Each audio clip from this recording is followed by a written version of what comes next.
Machiegni wadhi nyime gi weche manyien. Jatend migao mar Thieth Aden Duale odokne chenro manotimore mano mar ndiko jotije e chenro mar SHA. Kwacho ni ndiko ji notim ka oluwo chik ma ok siasa. Duale kalose e gwenge mag Garissa wacho ni en owuon ne ok otim ndiko makamago e kinde ma ywak osewuok ni jomondiki wuok mana e dhoudi ariyo kende pacho ka. Wacho ni apisa biro bedo ka nono matut kendo ndiko oganda e lemo mopogore opogore e duol mar SHA bende notim. Every Kenyan will be given an opportunity by the Social Health Authority based on his competence and qualification.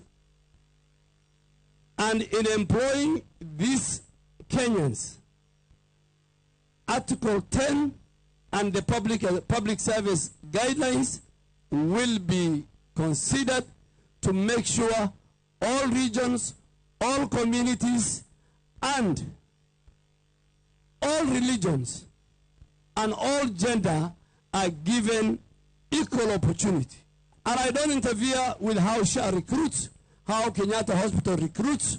They have got boards, they have got management. But the concerns of Kenyans will be addressed. And as a minister, the buck stops with me.